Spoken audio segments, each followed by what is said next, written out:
أعوذ بالله من الشيطان الرجيم.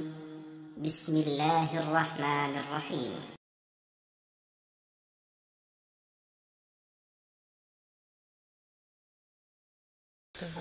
Kita belajar memandang nilai positif.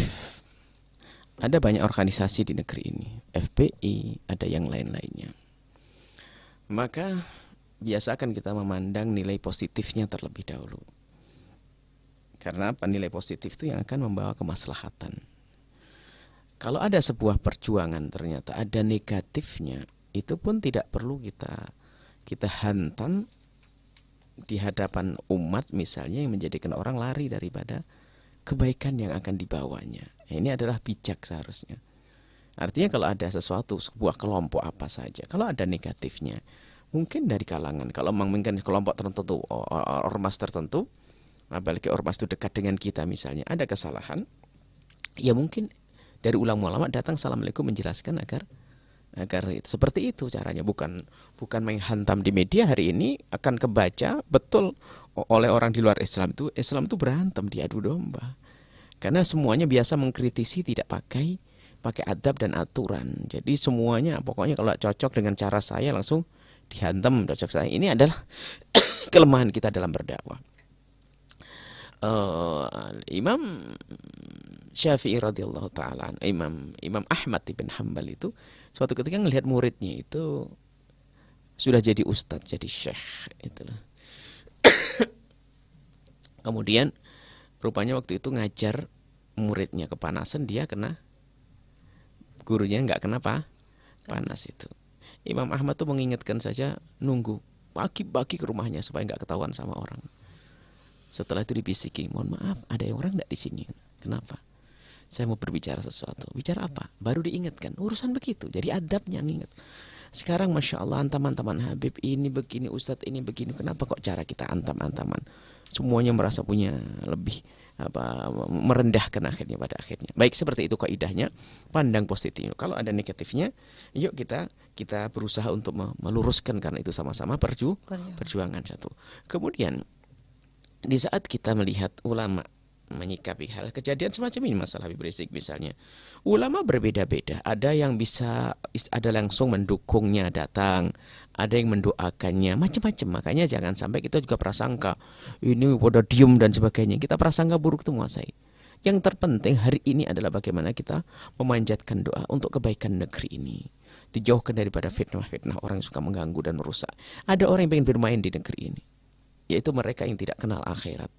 Ada bermain di negeri ini. Dan jangan sampai kita jadi korban di dalamnya. Jangan kita kemakan, kebawa kepada arus yang semacam ini. Jadi ini makanya diadu domba, umat Islam diadu domba itu karena setelah kita diadu domba, mereka akan bermain. Yang tidak senang dengan kejayaan Islam. Maksudnya bukan kejayaan Islam, ketentraman negeri ini. Tidak hanya orang Islam, kami maksud adalah orang di luar Islam pun di negeri ini aman-aman, tentram-tentram saja kok. Tapi ada orang yang punya kepentingan hawa nafsunya, ingin merancuh, membuat kericuan di negeri ini. Nah, sampai nggak beres-beres urusannya, nggak beres-beres. Maka jangan sampai kita ini adalah kebawa oleh mereka. Kami seru kepada siapa? Kepada pemerintah, dari yang tertinggi Pak Presiden sekalipun. Kita harus waspada. Anda manusia, saya juga manusia. Saya bisa saja kebawa dalam hawa nafsu saya. Anda pun juga sama, Pak Presiden, Pak Menteri dan sebagainya. Tapi harus kita ketahui, saya yakin Anda punya iman kok. Saya sering suarakan, tak tahu nyampe atau tidak. Pak Menteri-Menteri, Anda punya iman. Pak Jenderal-Jenderal, Anda punya iman. Anda percaya di hari akhir. Apakah Anda rela dengan membiarkan ketidakbaikan terjadi di dunia ini, sementara kita hanya mempertahankan jabatan yang sementara, setelah itu akan dihinakan oleh Allah di alam barzah, sebelum dihinakan di padang mahsyar dan neraka? Ini adalah bahasa cinta kami untuk mereka. Apa yang bisa kita perbuat ya? Kita mendoakan mereka, semoga para pemimpin-pemimpin itu sadar yang demikian ini segera ditangani dengan benar supaya tidak terus berlarut-larut. Sebab ini kejadian-kejadian seperti tertembaknya 6 orang laskar ini, kalau dibiarkan berlarut-larut, terjadi akan perdebatan panjang yang akan hanya menambah permusuhan di antara hamba Allah dengan hamba Allah, dan juga akan membawa kepada praduga-praduga terus yang tidak jelas. Sampai kapan? Terus sampai berantem. Nah, ini nggak boleh. Harus jelaskan. Siapa ini pelakunya, bagaimana gini, apa gini, kronologinya seperti apa, dijelaskan, diputuskan, bahasanya beginilah, harus begitu. Kalau dibiarkan begini, lihat, sehari, keterlambatan sehari, berapa komentar yang keluar, berapa orang yang akan terpengaruh, berapa, dan seterusnya. Jadi himbauan kami kepada pemerintah juga menghimbau untuk menyelesaikan hal semacam ini secara terlepas dari masalah yang salah di mana, kan nanti kan sudah yang ditembak jelas, yang menembak juga mengakui, tinggal bagaimana kejadiannya ini seperti apa, kan seperti itu. Kemudian juga jangan menambah keruh suasana semua dari kita itu. Jadi mari kita komentar yang baik, ya. Mungkin Anda punya keyakinan tentang kejadian ini, maka dengan keyakinan Anda pun bukan berarti Anda harus membuat kericuhan lagi di balik ini semuanya. Maka tetap kita harus dengan penuh kebijakan menangani semuanya, semangat, serius, bijak, demi apa? Demi ketentraman bangsa ini, negeri ini. Sekarang Masya Allah luar biasa kami kisah bagi Allah. Apalagi kita menemukan Masya Allah channel-channel YouTube yang memang hidupnya mengadu domba ajib. Ini makan, termasuk ini kami himbau kepada para pemerintah, aparat keamanan dan sebagainya. Hendaknya diciduk itu apa namanya channel fitnah, channel yang kerjaannya hanya memberitakan tentang ini. Dari kelompok ini berantem terus ini. Memang ada setan, namanya setan viral itu, untuk mendapatkan uang di balik YouTube-nya. Ini yang menjadi masalah juga. Kadang memotong omongan juga, Bu, ya. Mengadu domba. Jadi kita perlu kerjasama. Nah, apa yang hendaknya kita lakukan? Pertama, berdoa. Jangan sampai pandai berteriak tapi Anda tidak pernah mencoba. Tadi malam Anda bangun atau tidak? Pertanyaan ini, ngadu kepada Allah atau tidak untuk kemenangan, kejayaan, untuk ketentraman negeri ini. Ya, ini kita perlu serius. Kita bukan action biar terlihat di media di esok hari.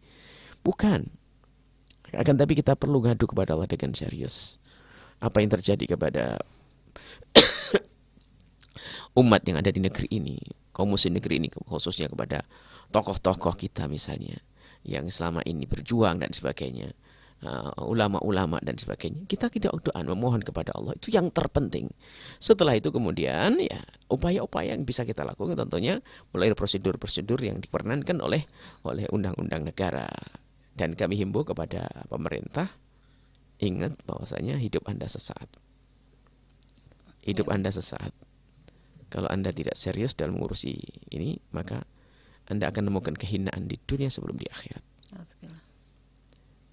Kami sampaikan beberapa waktu yang lalu, jika ada orang yang tidak pernah gentar mendapatkan gertakan, teguran, maka biarkan kita semua akan mohon kepada Allah. Allah yang akan menyelesaikan semuanya. Kalau memang Anda semuanya berani, tantanglah Allah. Dan saya akan kembali kepada Allah. Selesai. Akan selesai. Dan yakinlah, percaya Anda, semakin Anda banyak mengadu kepada Allah, akan selesai urusannya ini. Hak akan tampak, batil akan tampak, dan akan selesai. Permasalahan kita adalah kita kurang ngadu kepada Allah Subhanahu wa Ta'ala. Kita khawatir banyak action saja.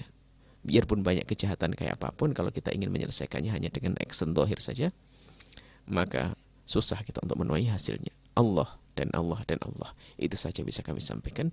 Dan ingat, jangan menambah keruh, biasakan berkomentar yang baik, jangan membuat provokasi, bahkan jangan juga berdusta hanya untuk kepentingan kebenaran yang kita yakini. Itu juga tidak dibenarkan. Wallahu a'lam bishawab. Baik, Bu ya. Bu ya, sedikit menambahkan, ingin bertanya, Bu ya. Pernah membaca satu tulisan yang mengatakan kadang ada beberapa fase yang akan Allah berikan kepada orang-orang yang zalim gitu, Bu ya. Artinya kadang Allah tidak serta-merta menghukum orang zalim. Ada yang kadang dengan fase pertama tuh Allah biarkan, Allah tangguhkan.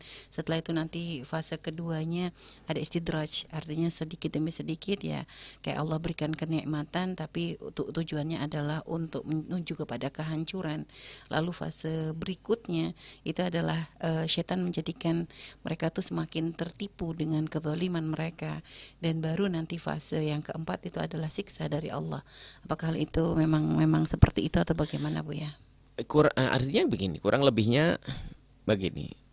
Hukuman yang Allah berikan kepada orang zalim, khususnya umat Nabi Muhammad SAW, itu ada yang ditunda, ada yang didahulukan, ada dipercepat.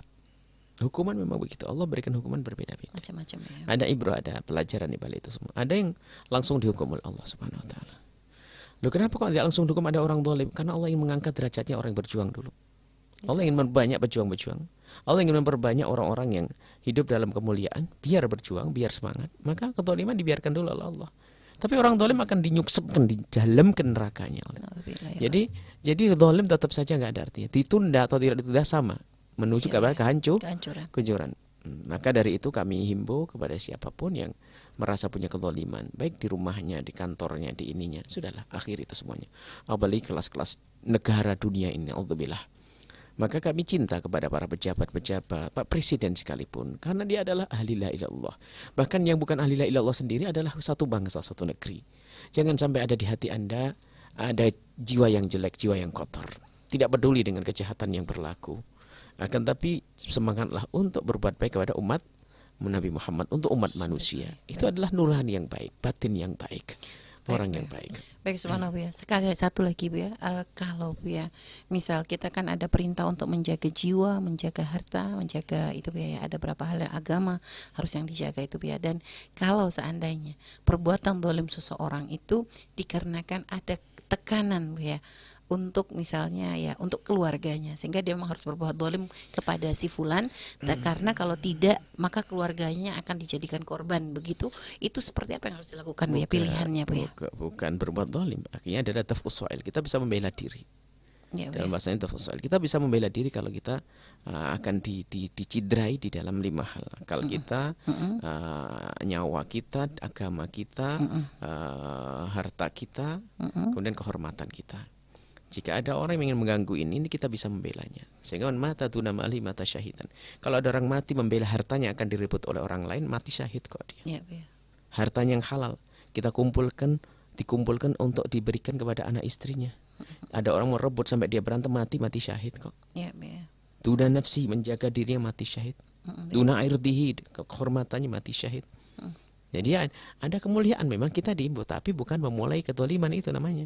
Dia membela diri adalah sah. Bukan, maksud kami Bu ya, kalau ada orang diperintahkan untuk berbuat zalim kepada orang lain. Karena kalau dia tidak berbuat zalim kepada orang lain ini, maka nanti yang jadi korban misalnya ancamannya adalah anaknya, keluarganya misalnya. Tidak bisa. Dia tidak bisa mendahulukan dirinya kepada orang lah. Jadi walaupun, karena biasa gini Bu ya, ada orang itu kalau mungkin dirinya yang dikorbankan dia masih bertahan, tapi kadang kalau sudah mainnya adalah main keluarga, membayangkan anak, istri, nah itu Bu ya, itu dia berkorban, dia berbuat zalim kepada orang. Jadi ada perintah, misal ada si A memerintahkan kepada si B untuk melakukan kejahatan kepada si C gitu Bu ya, dengan ancaman kepada si B, dan si A ini mampu misalnya untuk mewujudkan ancaman tersebut. Kalau si B tidak melakukan kejahatan atau berbuat zalim kepada si C ini, maka yang jadi korban ini keluarga si B Bu ya, anaknya, istrinya, ibaratnya akan dihabisi oleh si A. Itu untuk seperti itu bagaimana pilihan Bu ya, ketika kita diberi 2 pilihan yang sama-sama sulit seperti itu Bu ya. Pilihannya adalah melawan orang yang menyuruhnya tadi. Walaupun anak istri jadi korban, dia tidak ada jaminan. Kalaupun dia sudah bunuh, itu bisa saja anak istrinya juga bunuh juga kok. Orang jahat kok. Nggak ada alas. Biarpun kita menuruti tadi, ya. Bukan berarti nanti anaknya akan dijaga juga kan? Ya. Kan dia masih hidup. Mungkin punya permasalahan lagi, nggak cukup. Dia juga dibunuh juga pada akhirnya. Memang kezaliman tidak boleh dituruti, nggak boleh kezaliman. Naudzubillah, hitungannya di depan Allah. Apalagi antara nyawa. Misalnya suruh, kalau tidak kau bunuh, aku bunuh dia. Ya kan gitu ya? Nggak boleh dong. Kita membunuh orang demi kehidupan orang, nggak bisa. Nggak ada alasan. Tidak ada pilihan. Baik, subhanallah ya.